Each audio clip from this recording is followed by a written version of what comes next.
Oh my gosh, hello guys, welcome back to my channel. My name is Dylan, and today we are going to discuss my favorite BL reads of the decade. And technically this isn't even a full list because I can't find my volumes of Border by Kazuma Kodaka, which is one of my favorites and one of the first manga I ever read that was BL. And so that should be on this list because I feel so near and dear and close to that series. But I'm not putting it on here because I can't find it. And yeah, I just want to mention it because I think it is worth reading. And it's one of the manga that I got into at the very, very start of it. So there's that. Also, I'm just getting over a cold, so my voice is kind of cracky. And that's just fine because I love cracks. So let's talk about boys love now that I got that out of the way. So I've already made a video on most of these, so this is kind of gonna be like a repeated video in a way, but I don't care, I just want to talk about them again. The first manga on my list is one that got me into the genre. It is Only Serious About You by Asao Kai, and this is just an adorable, adorable sweet romance about a father, a single father, who meets this chef who comes into his life, and he's kind of a playboy, and it's about their relationship falling in love. It is absolutely beautiful, and I am so happy that I read it. This was what got me into the genre of BL, and I have such a soft spot for this series that I can't help but love it. Also, this art is just adorable. I just love it. It is so cute and so sweet about two men falling in love, and I mean, this panel in general is just nice. It is just nice. If you don't lay just like that, I'll kiss you. Girl, yes please. and then he does it. And then he does it. So that's Only Serious About You. Let's move on. Probably the best BL that I read last year. I think it's the only one that's on this list. Actually, no, I read a couple more this year. But one of the best is Our Dining Table by Mita Ori. I just did a video on this just recently, so you can check out my full thoughts on that video. But this one is just, again, has another trope that I like with little kids. I just like little kids. They're just so sweet. They're so cute. And Tana, is it Tana? Yeah, Tane is so cute in this manga. And this is just an adorable, sweet romance. And it's doing really well for 7 Seas, which I'm really happy about. And I just want to push it out there again that this is a great manga and you should read it. It is excellent. Excellent girl. Excellent girl. Yes, please. There's just something to be said about a manga that is so honest about homosexuality and coming out and being yourself and allowing yourself to love yourself that I just love. I adored this manga. It was so beautiful, so sweet, so heartwarming, and just nice. This is honestly the most wholesome manga I have ever read, and I highly recommend it to everyone. Everyone should read this. Even if you're not into BL, you should read this because it is beautiful, it is so honest and so true, and I love it. These next two I'm going to lump together because they're together in their own story, like they're side stories to each other, and I honestly really love them both, and I think they do a lot of good things. The first is Bonds of Dreams, Bonds of Love. This is by Yaya Sakuragi, and who is one of my absolute favorite mangaka, mostly because she really truly understands what it means to be gay. And, like, her stories are so honest and so true and so real, and that's why I love this. And yes, it is an age gap romance. It is taboo, and I understand that. And this is, like, one of the few stories that I give a pass for that, because she's just so honest about, like, what it means to love someone, and the bonds that these two share is it's so strong.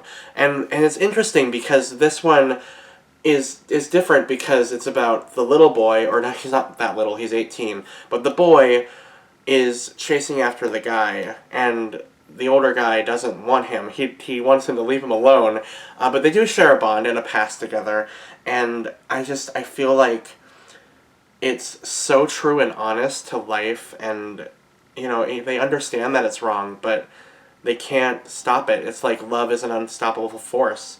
And that's why I loved this manga. I thought it was beautiful. And it also ties into another series that I absolutely adore, and probably like a little bit more, is Hide and Seek by the same creator. This is about a man who is a single father. Again, one of my favorite tropes in BL is single parents. There is something about it that I just love. I can't help it. I thought I only had 10 minutes left on this camera. I have more. Don't worry, girl. We can talk for over 100 minutes about BL. Yas! And I probably will, because I've gotten through, what, 3 series? And it's 6 minutes in. Okay, let's go! But yeah, this was, again, just a really, really sweet romance. It's got the trope of the guy who is, like, really stoic and kind of doesn't really let his emotions show, but because he falls in love, he lets those emotions out, and I thought it was beautiful. I thought it was so sweet. This is definitely something that everyone should read, because, oh my god, yes, queen. When you get derailed because the art is so hot, read this.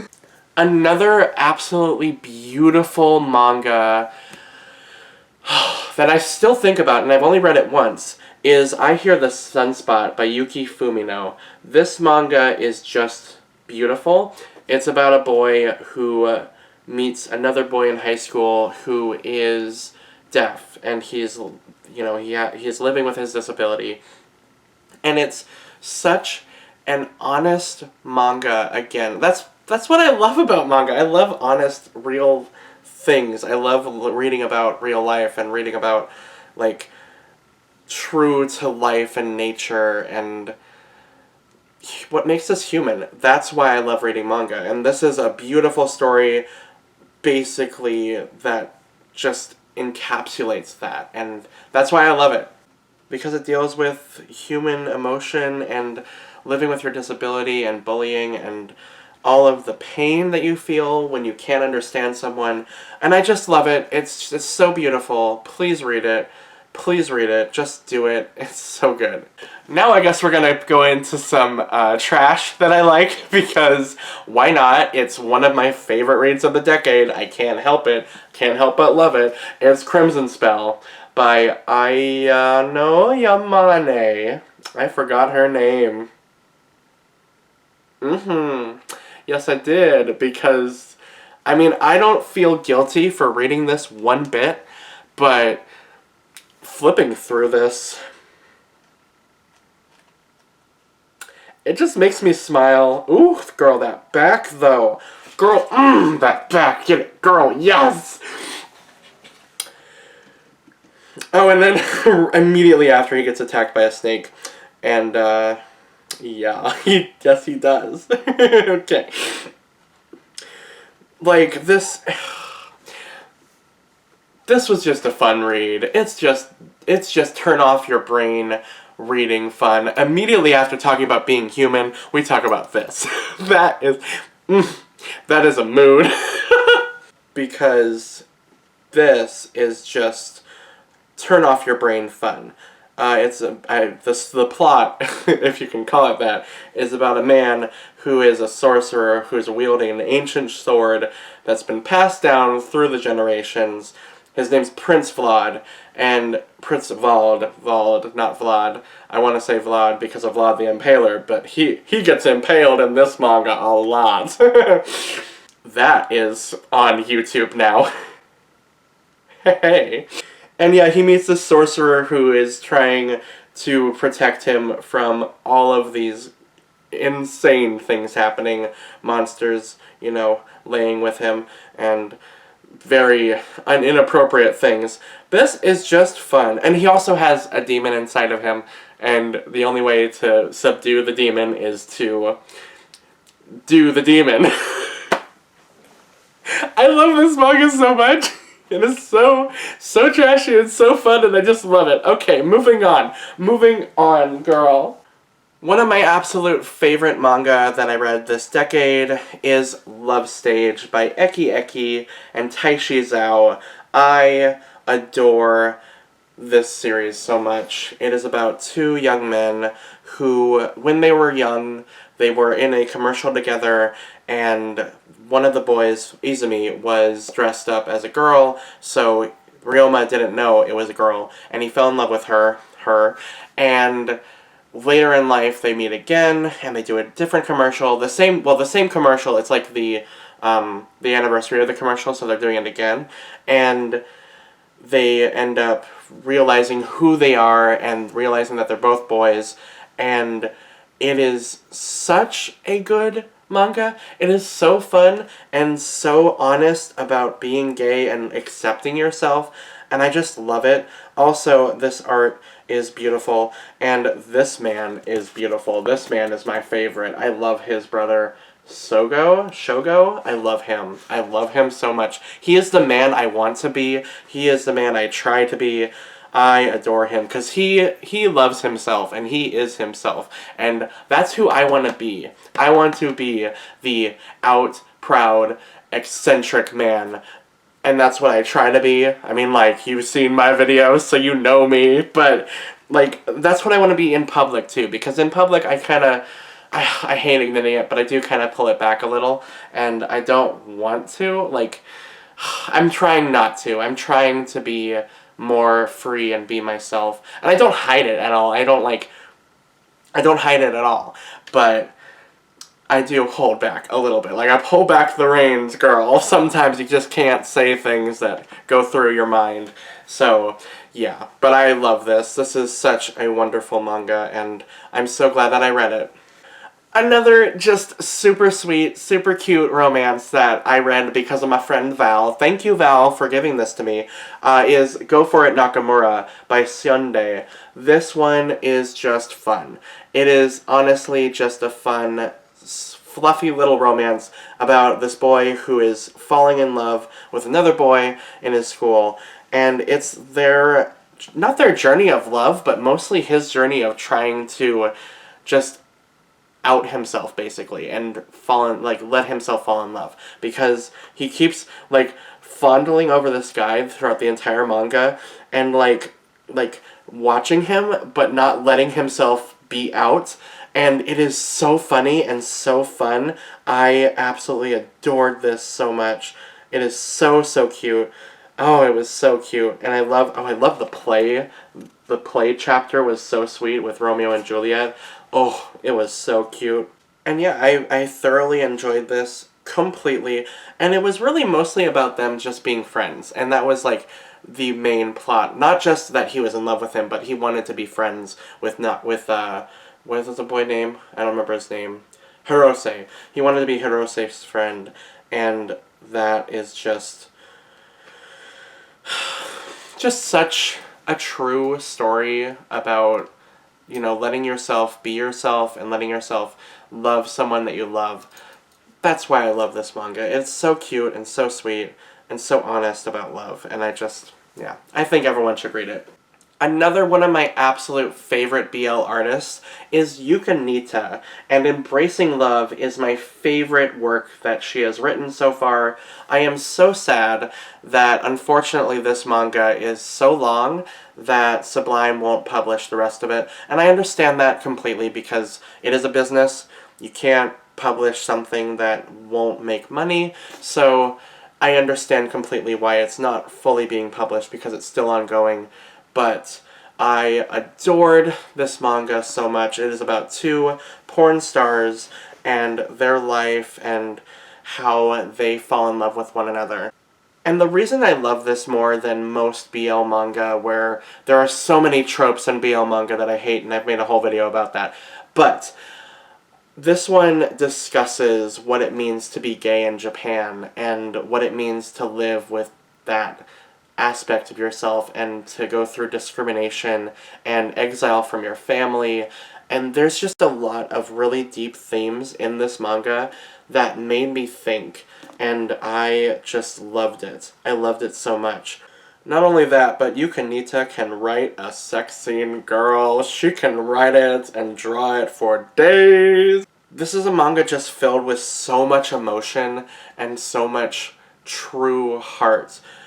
Not just the smutty times that I like, because I like those too, but I love the exploration of being gay in Japan as well. So, yeah. I highly recommend this. Please read it. Even though we only have 6 volumes of it, read them. They are worth your time for sure.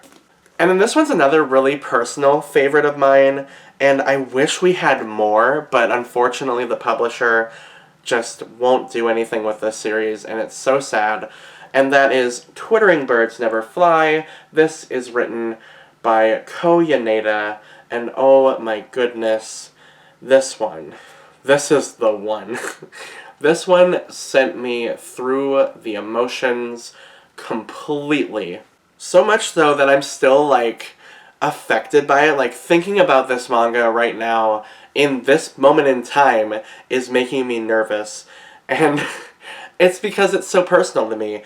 It is about a man who is a complete masochist. He is the leader of a mob of the Yakuza, and he, you know, has relationships with these guys in order to basically get himself off because he is a masochist.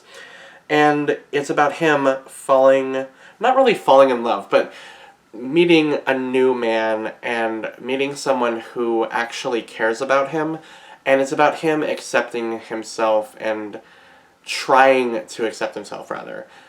We haven't gotten very far in this manga because we've only gotten the first 3 volumes.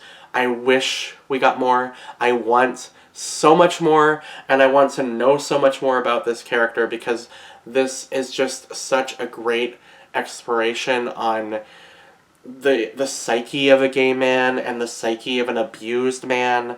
And that's what really, like, hit me hard, is that this is an abused character. This is someone with a tragic past who has taken that and turned it into what makes him him.